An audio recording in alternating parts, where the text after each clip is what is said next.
ശാന്തിയും സംതൃപ്തിയും സ്നേഹവും ഉള്ളതാക്കി മാറ്റാൻ പറ്റും. ഇന്നിപ്പോൾ ലോകം അതാണ് ചിന്തിക്കുന്നത്. ലോകത്തിൽ ഏറ്റവും കൂടുതൽ ചർച്ച നടക്കുന്നത് ഈ വിഷയത്തെക്കുറിച്ചാണ്. കാരണം എവിടെ നോക്കിയാലും അശാന്തിയും അസ്വസ്ഥതയും. ഇപ്പം യുണൈറ്റഡ് നേഷൻസിൽ 88ാം സമ്മേളനം നടന്നുകൊണ്ടിരിക്കുകയാണ്. എല്ലാം പറയാനുള്ളത് പലസ്തീൻ പ്രശ്നങ്ങളും ഉക്രൈൻ പ്രശ്നങ്ങളും. നിങ്ങൾ നോക്കൂ, ഡെയിലി അപ്ഡേറ്റ്സ് നോക്കൂ. നിങ്ങൾ വേറൊന്നും പറയാനല്ലേ, ഇതേ ഉള്ളൂ. ഇപ്പൊ ലോകം മുഴുവൻ അശാന്തിയിലാണ്. എന്താണ് അശാന്തിക്ക് കാരണം? പരസ്പരം ഒരു സ്നേഹമില്ല, പരസ്പരം ബഹുമാനമില്ല. എല്ലാവരും അവരവരുടെ സ്വാർത്ഥത. എൻ്റെ ജീവിതം, എൻ്റെ സുഖം, എൻ്റെ നാട്, എൻ്റെ ലോകം, അല്ലേ? ഇത് മനുഷ്യ മനസ്സിൽ എന്നുണ്ടോ, അത് വ്യക്തിയിലായാലും ശരി, രാജ്യത്തിലായാലും ശരി, കുടുംബത്തിലായാലും പ്രശ്നങ്ങളാണ്. അപ്പൊ ഇവിടെയാണ് പരീക്ഷത്ത് മഹാരാജാവ് അഹങ്കാരം കൊണ്ട്, തക്ഷകൻ അഹങ്കാരം കൊണ്ടൊരു പാമ്പിനെ ഒരു മഹർഷിയുടെ കഴുത്തിലിടുന്നു.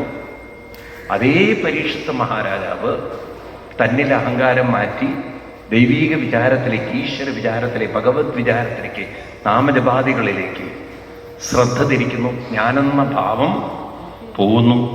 അദ്ദേഹത്തിന് പിന്നെ കാണാൻ സാധിക്കുന്നത് തന്നിലും തക്ഷകനിലുമൊക്കെ പ്രകാശിക്കുന്ന ഒരേ ഈശ്വര ശക്തിയാണ്. ഇപ്പൊ നമ്മളിപ്പോൾ കാണുന്നത് വ്യക്തികളായിരിക്കാം, നമ്മളിപ്പോൾ കാണുന്നത് നമുക്കിഷ്ടമില്ലാത്തവരെയോ ഇഷ്ടമുള്ളവരെയൊക്കെ ആയിരിക്കാം.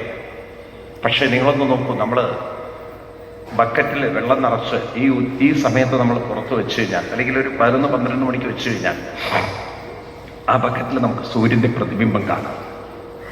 സൂര്യപ്രതിബിംബം ബക്കറ്റിൽ കാണാം, ആ വെള്ളത്തിൽ കാണാം. നിങ്ങൾ എത്ര ബക്കറ്റ് വെച്ചാലും അതിലൊക്കെ പ്രതിബിംബം കാണാം. ഉണ്ടോ ഇല്ലേ?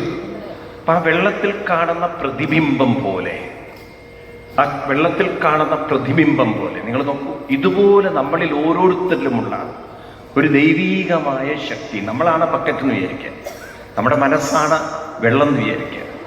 ഇതിൽ പ്രതിബിംബിക്കുന്ന ഒരു ദൈവീക ശക്തിയെ നമുക്ക് കണ്ടെത്താൻ ഈ ജന്മം കൊണ്ട് സാധിച്ചാൽ, ആ ശക്തി തന്നെയാണ് സൂര്യനും പ്രതിബിംബവും ഒക്കെ ഒന്ന് തന്നെയാണെന്ന് മനസ്സിലാക്കുന്ന പോലെ ഈശ്വരനും നമ്മുടെ ഉള്ളിലുള്ള ശക്തിയുമെല്ലാം ഒന്നാണെന്ന് മനസ്സിലാക്കിയാൽ, ഇതേ ശക്തി തന്നെയാണ്, ഒരു ബക്കറ്റിലിരിക്കുന്ന പ്രതിബിംബം തന്നെയാണ് മറ്റു ബക്കറ്റുകളിലും പ്രതിബിംബിക്കുന്നതെന്ന് മനസ്സിലായാൽ, അതെല്ലാം ഒരേ സൂര്യന്റെ തന്നെ പ്രതിബിംബങ്ങളാണെന്ന് മനസ്സിലാക്കിയാൽ, തക്ഷകനിലും തന്നിലും ഇരിക്കുന്നതെല്ലാം ഒരേ ശക്തിയാണെന്ന് മനസ്സിലാക്കിയാൽ, ആരാരോട് കലഹിക്കും, ആരാരോട് വിഷമമുണ്ടാക്കും, ഇല്ലേ?